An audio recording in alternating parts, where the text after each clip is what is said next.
Big boss season 13 audition related ಆಗಿ ಒಂದು major ಆಗಿರೋ ಅಪ್ಡೇಟ್ ಬಂದಿದೆ. ಏನಂತ ಅಂದ್ರೆ ಜೂನ್ ಫಸ್ಟ್ ವೀಕಲ್ಲಿ ಬಿಗ್ ಬಾಸ್ ಅವರು ಅನೌನ್ಸ್ಮೆಂಟ್ ಮಾಡಿದ್ರು ಆಡಿಷನ್ ಸ್ಟಾರ್ಟ್ ಆಗ್ತಿದೆ ಅಂತ. ಅದೇ ತರ ಆ ಒಂದು ಆಡಿಷನ್ಗೆ ಲಿಂಕು ಕೂಡ ಶೇರ್ ಮಾಡಿದ್ರು, ಸುಮಾರು ಜನ ಅಪ್ಲೈನು ಕೂಡ ಮಾಡಿದ್ರಿ. ಬಟ್ ಅದಾದ್ಮೇಲೆ ಯಾವ ರೀತಿ ಪ್ರೊಸೀಜರ್ ಏನು, ನೆಕ್ಸ್ಟ್ ರೌಂಡ್ಗೆ ಯಾವಾಗ ಕರೀತಾರೆ ಅಂತ ಆದ್ರೆ ಅದಕ್ಕೆ ಇಲ್ಲಿ ಒಂದು ಆನ್ಸರ್ ಇದೆ. ಈ ವಿಡಿಯೋದಲ್ಲಿ ಕಂಪ್ಲೀಟ್ ಆಗಿ ನೋಡೋಣ. ಅದ್ರ ರಿಲೇಟೆಡ್ ಆಗಿ ಮೇನ್ ಆಗಿ ಏನಂತ ಅಂದ್ರೆ ನೀವು ಯಾವ ರೀತಿ ಆಡಿಷನ್ ಮಾಡಿದ್ರಿ, ಆ ಒಂದು ಆಡಿಷನ್ಗೆ ಯಾವ ಜಿಮೇಲ್ ಅಕೌಂಟ್ ನ ಕೊಟ್ಟಿದ್ರಿ, ಆ ಒಂದು ಜಿಮೇಲ್ ಅಕೌಂಟ್ಗೆ ನೆಕ್ಸ್ಟ್ ಪ್ರೊಸೀಜರ್ ಏನಿದೆ ಅಂತ ನಿಮಗೆ ಅಲ್ಲಿ ಅಪ್ಡೇಟ್ ಮಾಡಿದ್ದಾರೆ. ಆಲ್ಮೋಸ್ಟ್ ನೀವು ಇಲ್ಲಿ ನೋಡ್ತಾ ಇರ್ಬೋದು ಯಾವ ರೀತಿ ಅಪ್ಡೇಟ್ ಬಂದಿದೆ ಅಂತ. ಸುಮಾರು ಜನ ಅಪ್ಡೇಟ್ ಮಾಡಿದ್ರು. ಆ ಒಂದು ಜಿಮೇಲ್ ಅಕೌಂಟ್ಗೆ ಅವ್ರಿಗೆ ರಿಸೀವ್ ಆಗಿದೆ. ನೆಕ್ಸ್ಟ್ ರೌಂಡ್ಗೆ ನೀವೇನಾದ್ರೂ ಸೆಲೆಕ್ಟ್ ಆಗಿದ್ದೀರಾ ಇಲ್ವಾ ಅಂತ. ಇಲ್ಲಿ ಸೆಲೆಕ್ಟ್ ಆಗಿಲ್ಲ ಅಂತ ಬಂದಿದೆ. ಫಸ್ಟ್ ಆಫ್ ಆಲ್ ಈ ಒಂದು ಜಿಮೇಲ್ ಅಲ್ಲಿ ಏನೆಲ್ಲ ಬರುತ್ತೆ ಅಂತ ಅಂದ್ರೆ ನೀವು ಯಾವ ರೀತಿ ಎಫರ್ಟ್ ಹಾಕಿದ್ದೀರಾ ವಿಡಿಯೋ ಮಾಡೋದಕ್ಕೆ, ಮತ್ತೆ ಈ ಒಂದು ಪಾರ್ಟಿಸಿಪೇಷನ್ಗೆ ಥ್ಯಾಂಕ್ ಯು ಹೇಳಿದ್ದಾರೆ. ಅದೇ ರೀತಿ ಯಾವ ರೀತಿ ಶ್ರಮ ಹಾಕಿದ್ದೀರಾ ಅಂದರೆ ಯಾವ್ಯಾವ ರೀತಿ ಕಷ್ಟಪಟ್ಟಿದ್ದೀರಾ ಈ ಒಂದು ವಿಡಿಯೋ ಮಾಡೋದಕ್ಕೆ. ಮತ್ತು ಈ ವರ್ಷ ಜಾಸ್ತಿ ಅಂದರೆ ಸುಮಾರು ಒಂದು ಲ್ಯಾಕ್ಸ್ ಆಫ್ ಪಾರ್ಟಿಸಿಪೇಷನ್ ಇರುತ್ತೆ. ಅದೇ ಥರ ಕ್ರಿಯೇಟಿವ್ನೆಸ್ಸು ಕೂಡ ಅದೇ ರೀತಿ ಇರುತ್ತೆ. ಅದರಲ್ಲಿ ಕಂಪೇರ್ ಮಾಡಿದರೆ ನಿಮ್ಮದು ಒಂದು ಸ್ವಲ್ಪ ಕಮ್ಮಿ ಇದೆ ಅಂತ ಇಲ್ಲಿ ಒಬ್ರದ್ದು ರಿಜೆಕ್ಟ್ ಆಗಿದೆ. ನೆಕ್ಸ್ಟ್ ರೌಂಡ್ಗೆ ನೀವು ಸೆಲೆಕ್ಟ್ ಆಗಿಲ್ಲ ಅಂತ ಅಲ್ಲಿ ಕ್ಲಿಯರ್ ಆಗಿ ಮೆನ್ಷನ್ ಮಾಡಿದ್ದಾರೆ. ಒಂದು ಕನ್ನಡದಲ್ಲಿ ಒಂದು ಸ್ಟೇಟ್ಮೆಂಟ್ ಇದೆ, ಮತ್ತು ಇಂಗ್ಲೀಷಲ್ಲೂ ಕೂಡ ಒಂದು ಸ್ಟೇಟ್ಮೆಂಟ್ನ ಕೊಟ್ಟಿದ್ದಾರೆ. ಅದು ಬಿಗ್ ಬಾಸ್ ಅಫಿಷಿಯಲ್ ಟೀಮಿಂದ. ಯಾವ ರೀತಿ ಬರುತ್ತೆ ಅಂತ ಅಂದರೆ ನೀವು ಏನು ಆಡಿಷನ್ಗೆ ಜಿಮೇಲ್ ಅಕೌಂಟ್ನ ಎಂಟ್ರಿ ಮಾಡಿದ್ರಲ್ಲ, ಆ ಒಂದು ಜಿಮೇಲ್ ಅಕೌಂಟ್ಗೆ ನಿಮಗೆ ಜಿಮೇಲಲ್ಲಿ ಬರುತ್ತೆ ಮೆಸೇಜು. ನೀವೇನಾದರೂ ಸೆಲೆಕ್ಟ್ ಮಾಡಿದರೆ ಅಲ್ಲಿ ಸೆಲೆಕ್ಟ್ ಆಗಿದ್ದೀರಾ ನೆಕ್ಸ್ಟ್ ರೌಂಡ್ಗೆ ಅಂತ ಬರುತ್ತೆ. ನೆಕ್ಸ್ಟ್ ರೌಂಡ್ ಪ್ರೊಸೀಜರು ಕೂಡ ನಿಮಗೆ ಅಲ್ಲಿ ಹೇಳ್ತಾರೆ. ಬಟ್ ಇನ್ನೊಂದು ಮೇಜರ್ ಆಗಿರೋದು ಏನಂತ ಅಂದರೆ ಅಲ್ಲಿ ಸೆಲೆಕ್ಟ್ ಆಗಿರೋದನ್ನ ಹೇಳ್ಬೇಡಿ ಅಂತಲೂ ಕೂಡ ಅಲ್ಲಿ ಬರ್ಬೋದೇನೋ.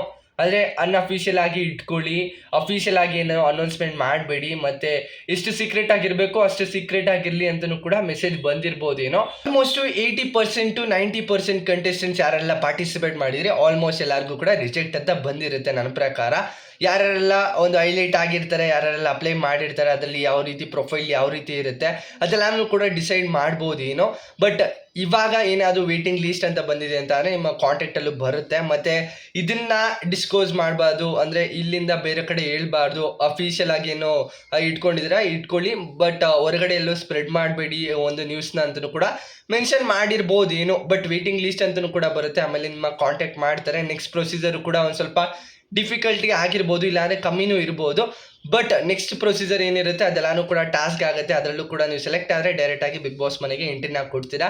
ಇದ್ರ ರಿಲೇಟೆಡ್ ಆಗಿ ನೆಕ್ಸ್ಟ್ ವೀಕು ಕೂಡ ಒಂದು ಪ್ರೋಮೋ ಕೂಡ ಬರೋ ಚಾನ್ಸಸ್ಸು ಜಾಸ್ತಿ ಇದೆ. ನೋಡೋಣ ಯಾವ ರೀತಿ ಇರುತ್ತೆ ಅಂತ. ಬಟ್ ಇವಾಗ ಏನು ಸೆಲೆಕ್ಟ್ ಆಗಿದ್ದೀರಾ ಅವ್ರಿಗೆಲ್ಲರಿಗೂ ಕಾಂಟ್ಯಾಕ್ಟ್ ಮಾಡ್ತಾರೆ ನೆಕ್ಸ್ಟ್ ರೌಂಡ್ಗೆ. ನೀವು ಯಾವ ರೀತಿ ಪ್ರೊಸೀಜರ್ನ ಅಂದರೆ ಯಾವ ರೀತಿ ರೆಡಿ ಆಗಬೇಕು, ನೆಕ್ಸ್ಟ್ ರೌಂಡ್ ಯಾವ ರೀತಿ ಇರುತ್ತೆ ಅಂತ ನಿಮಗೆ ಇಲ್ಲಿ ಕ್ಲಿಯರಾಗಿ ಮೆನ್ಷನ್ ಮಾಡ್ತಾರೆ. ನೋಡೋಣ ಯಾವ ರೀತಿ ಆಗುತ್ತೆ ಅಂತ. ಬಟ್ ನೆಕ್ಸ್ಟ್ ತಿಂಗಳಲ್ಲೇ ಆ ಒಂದು ಪ್ರೊಸೀಜರ್ ಸ್ಟಾರ್ಟ್ ಆಗ್ಬೋದೇನೋ. ಅಗ್ನಿ ಪರೀಕ್ಷೆ ಅಂತ ಇಟ್ಕೊಂಡಿದ್ದೀರಲ್ಲ ಅದೆಲ್ಲನೂ ಕೂಡ ನೆಕ್ಸ್ಟ್ ಮಂತಲ್ಲೇ ಸ್ಟಾರ್ಟ್ ಆಗ್ಬೋದು ನನ್ನ ಪ್ರಕಾರ. ಇದ್ರ ಬಗ್ಗೆ ನಿಮ್ಗೆ ಏನಿಸ್ತು ಅಂತ ಕಮೆಂಟ್ ಸೆಕ್ಷನಲ್ಲಿ ಕಮೆಂಟ್ ಮಾಡಿ. ನಿಮ್ಗೆ ಏನಾದರೂ ಗೊತ್ತಾಗಲಿಲ್ಲ ಅಂದರೆ ಅದನ್ನು ಕೂಡ ಕಮೆಂಟ್ ಸೆಕ್ಷನ್ ಕಮೆಂಟ್ ಮಾಡಿ. ನೋಡೋಣ ಯಾವ ರೀತಿ ಈ ಒಂದು ಪ್ರೊಸೀಜರ್ನ ಯಾರೆಲ್ಲ ಯುಟಿಲೈಸ್ ಮಾಡಿಕೊಂಡು ಆ ಒಂದು ಜಿಮೇಲ್ ಅಕೌಂಟ್ ಏನಾದರೂ ಚೆಕ್ ಮಾಡಿಲ್ಲ ಅಂತ ಅಂದರೆ, ಒಂದು ಸ್ವಲ್ಪ ಸೆಲೆಕ್ಟ್ ಆಗಿ ಚೆಕ್ ಮಾಡಿಲ್ಲ ಅಂತ ಅಂದರೆ ಒಂದು ಸ್ವಲ್ಪ ಅನಿಸುತ್ತೆ ಗಿಲ್ಟಿ ಆಗಿರ್ಬೋದು.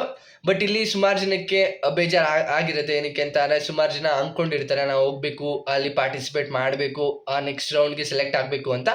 ಬಟ್ ಅವ್ರ ಪ್ರೊಸೀಜರ್ ಏನಿರುತ್ತೆ ಮತ್ತು ಕ್ರಿಯೇಟಿವ್ನೆಸ್ಸು ಅದೇ ರೀತಿ ಲ್ಯಾಕ್ಸ್ ಆಫ್ ಪಾರ್ಟಿಸಿಪೇಷನ್ ಬಂದಾಗ ಯಾರನ್ನು ಸೆಲೆಕ್ಟ್ ಮಾಡಬೇಕು ಯಾರನ್ನು ಬಿಡಬೇಕು ಅಂತಲೂ ಕೂಡ ಅವ್ರಿಗೆ ಡಿಸೈಡ್ ಮಾಡೋಕ್ಕಾಗಲ್ಲ.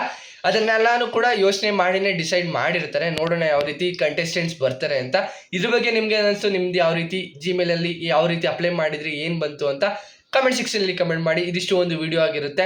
ಈ ವಿಡಿಯೋ ನಿಮಗೆ ಇಷ್ಟ ಆಗಿದ್ರೆ ದಯವಿಟ್ಟು ಒಂದು ಲೈಕ್, ಶೇರು, ಕಮೆಂಟು, ಸಬ್ಸ್ಕ್ರೈಬ್ ಮಾಡ್ಕೋದಂತ ನೋಡ್ತಿದ್ರೆ ದಯವಿಟ್ಟು ಸಬ್ಸ್ಕ್ರೈಬ್ ಮಾಡ್ಕೊಂಡು ಸಪೋರ್ಟ್ ಮಾಡಿ. ನೆಕ್ಸ್ಟ್ ವಿಡಿಯೋ ಸಿಗೋಣ. ಬಾಯ್ ಬಾಯ್, ಥ್ಯಾಂಕ್ ಯು, ನಮಸ್ಕಾರ.